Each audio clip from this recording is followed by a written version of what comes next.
Hi everyone, I am Mandapak from Tadi IT branch, and today I want to talk about closures in JavaScript.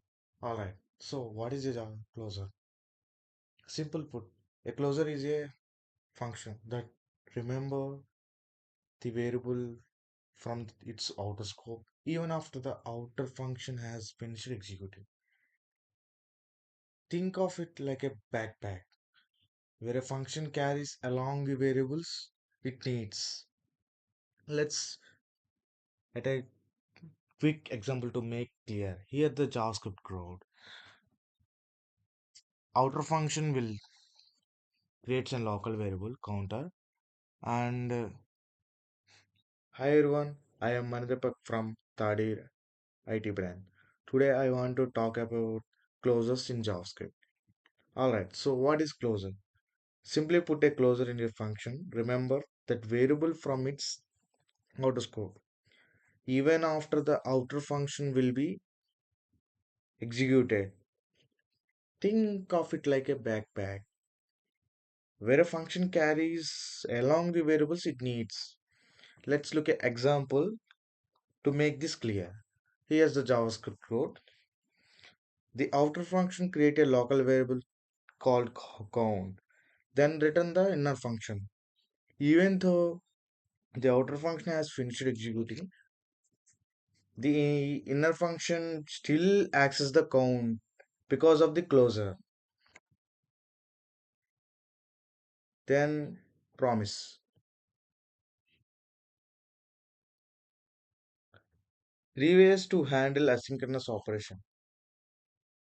If you ever dealt with APS or timers in JavaScript, then first up, a callback function is simply called passed arguments to another function, which is executed and a synchronous operation is completed. Here's the example. The problem with the callback function when you have multiple nested callbacks, if it gets hard to read and maintain the data. The problem called callback hell. First, in this example, we have seen first outer function as a. This is a basic example for the callback function. First, I have created a fetch data and passed an argument the callback function. It's another function. Then he will take call back after 1 second. The data will be received. Then data will be displayed by fetch data from the callback function to the fetch data. And this is another type of example.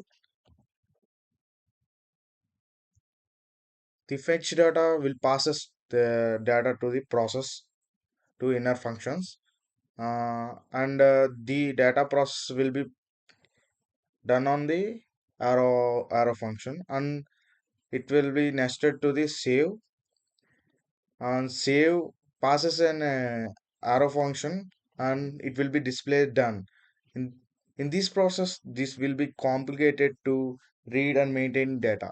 This problem is called callback function, callback hell problem. So we need to in callback function we have seen callback hell problem.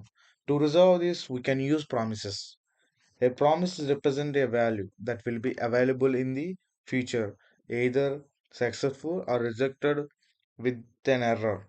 Here's the cleanup callback here. First, the promise fetch the data.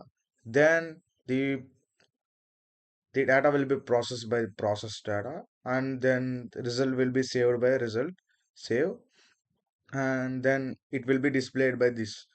And if there is an error, promise is easier to chain and provide better error handling using catch operation. Now let's talk about async await, and it will be introduced on ES8. It's a built-in on top of promises. It can make your code look synchronous and much easier to read. Here's the example using asynchronous await. Same example. We can consider async and await, or async are the asynchronous function, the keyword, and it will be only on function sides. If you declare an async, it will be asynchronous function, then not synchronous function. First we have try, because if there is an error, it can't resolve like promises. First we have try, and it await waits for the data fetched from any fetching operations, and it will be stored a variable called data, and result will be stored same progression as a result data. Await also wait for this saving result, and if there is an error, it will be catched by catch block. And this is the async and await function. We will start by creating a function called create todos. This function will hold list provide methods and take new remove tasks add. First I have declared a to-do list and cons. Task will be set on the array. I am will be closer return if the create to-dos will be returns the add task, and it has a consisting function. It takes argument as a task, and the task will be pushed to the task tag task array, and it will be displayed from the this. And views function doesn't, it takes any argument, so it's displays for every function using for each every element in the array. And remove tasks, it takes an index from, we have a condition, if index must be greater than 0 and index less than or equal to length task dot length. uh, After that we have splice to remove that element. I am using splice, or we can use anything. From the I have displayed what I have removed, and console if doesn't, it will be out of index. So, and first it will be created to do. My task is added, then views if task is removed and task is viewed, then that's that's it.